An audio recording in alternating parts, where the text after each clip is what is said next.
Salut! Moi, c'est Aurore, je sais tout. Et moi, Natacha, je ne sais pas. Et tous les mois, On te propose de partir à la découverte. des animaux de la Bible. À toutes!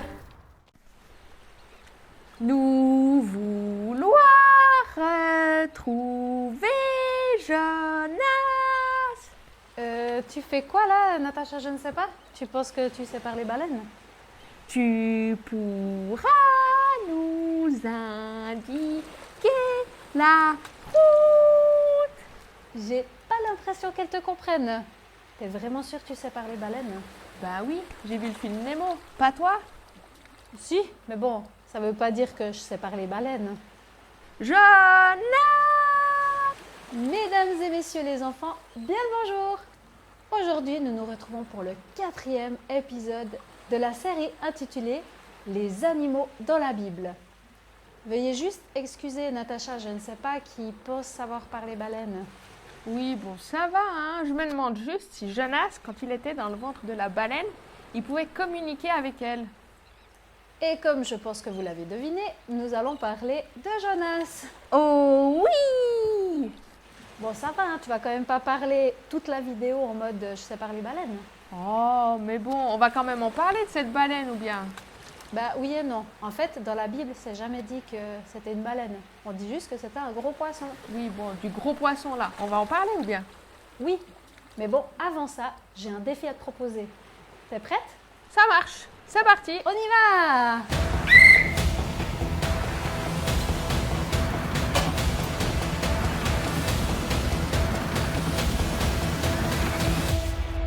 Comme on va parler de baleines ou de gros poissons, je te mets au défi de retenir ta respiration le plus longtemps possible. Ça marche. Et vous les enfants, essayez de défier Natacha, je ne sais pas. Alors, 3, 2, 1...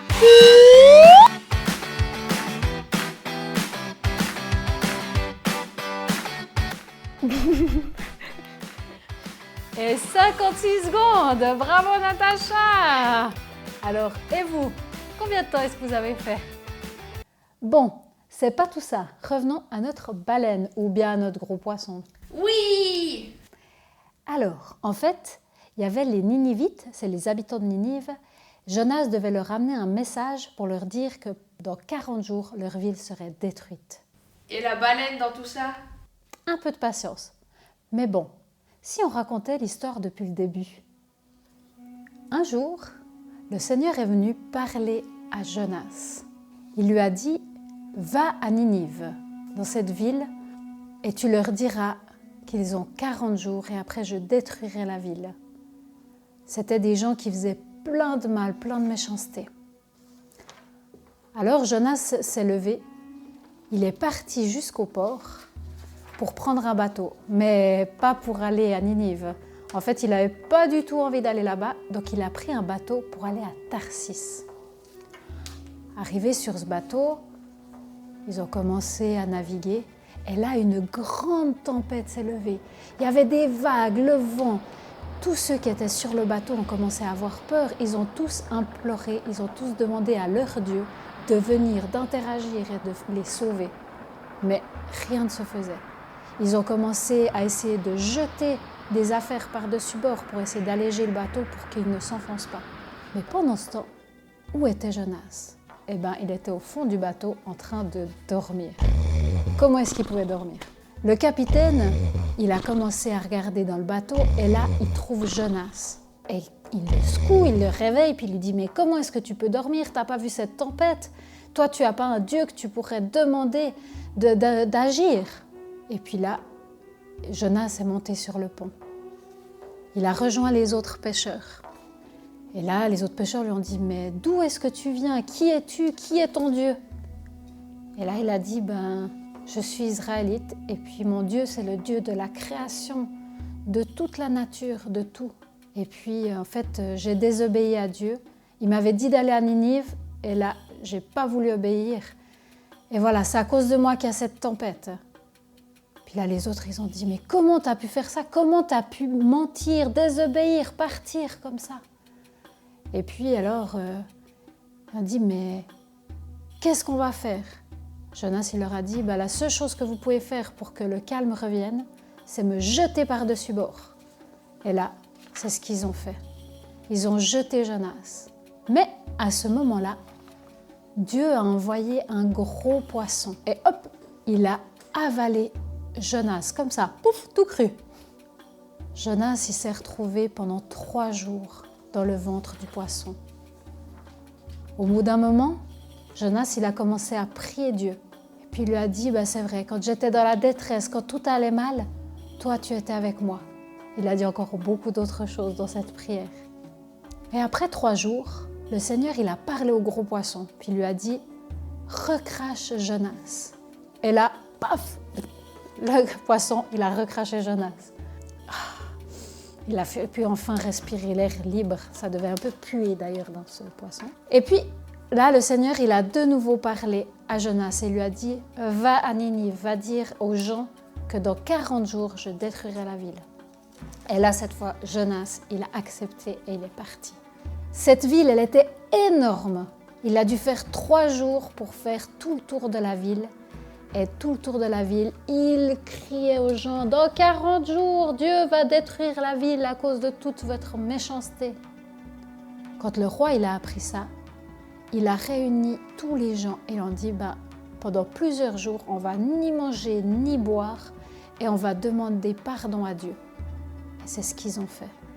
Et Dieu, quand il a vu ça, il a vu qu'ils étaient sincères et il a décidé de leur pardonner et de ne pas détruire la ville.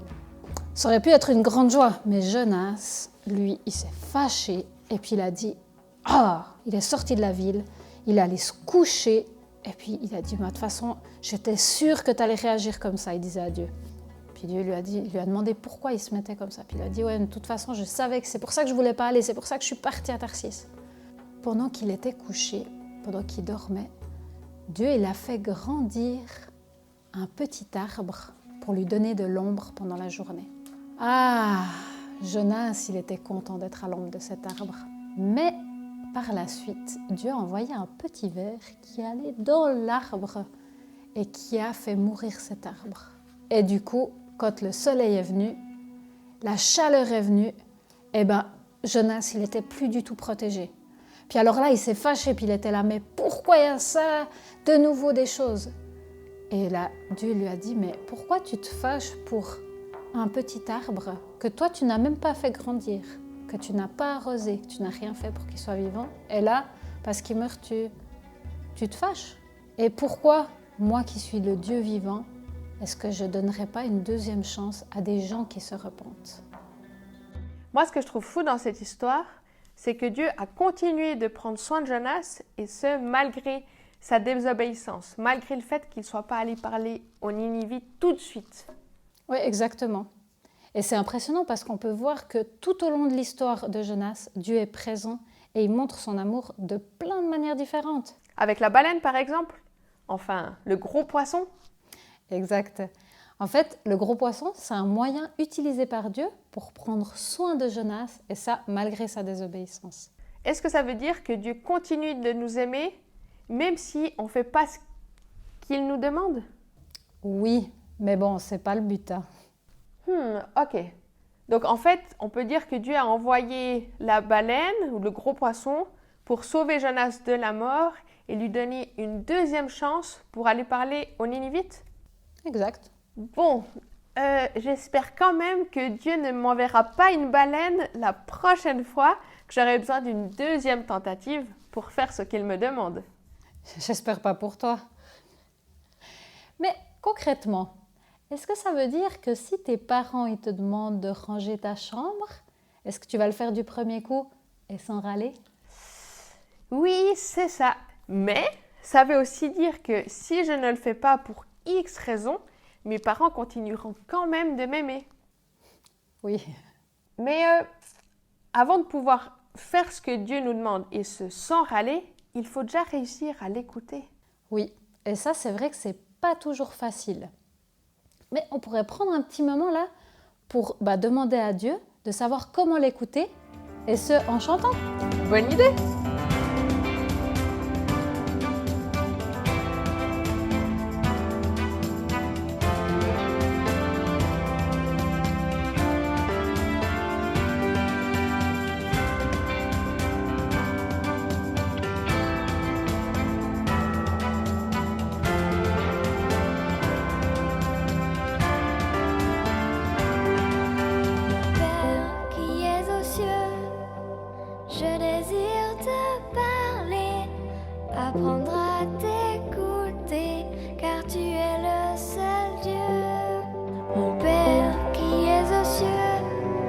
sais que tu es là, que tu aimes entendre ma voix.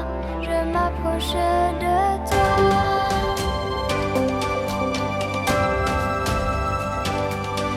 Qu'apportent mes mots, mes pleurs ou mes rires, tu es celui qui comprend même mes soupirs. Tu es le soutien de ma vie. Tu m'appelles ton enfant et ton ami.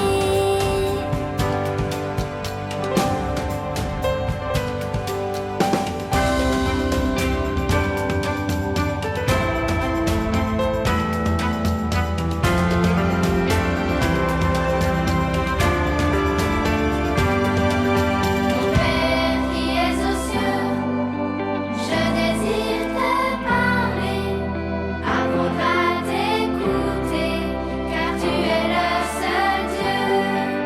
Mon Père qui es aux cieux, je sais que tu es là, que tu aimes entendre ma voix. Je m'approche de toi.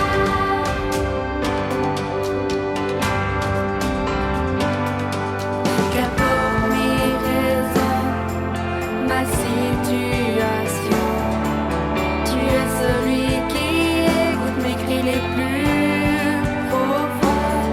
Dieu de miracles, Dieu présent. À toi tout est possible, tu es puissant.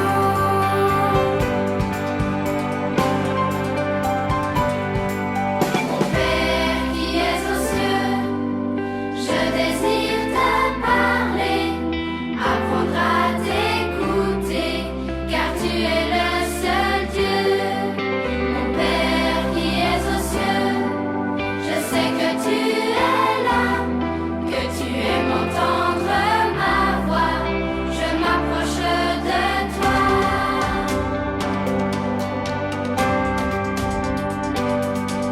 Qu'importe quand, où et comment, tu es celui qui agit en tout temps.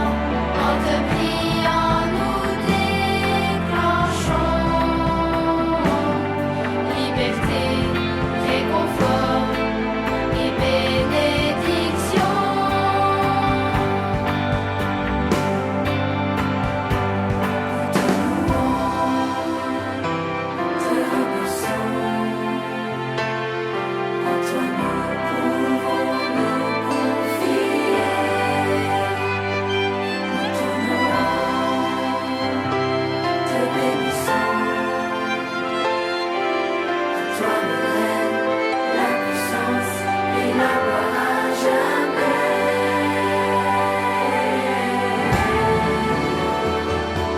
Notre Père qui es aux cieux, nous voulons te parler, apprendre à t'écouter, car tu es le seul Dieu. Notre Père qui es aux cieux, nous savons que tu es là, que tu aimes entendre nos voix. Nous nous approchons de toi.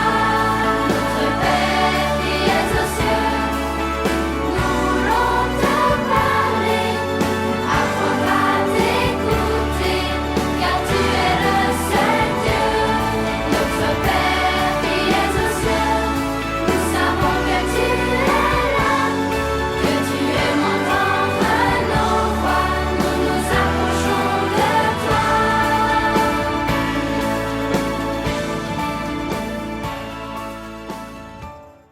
Sur ce, on te dit à la prochaine. Ciao.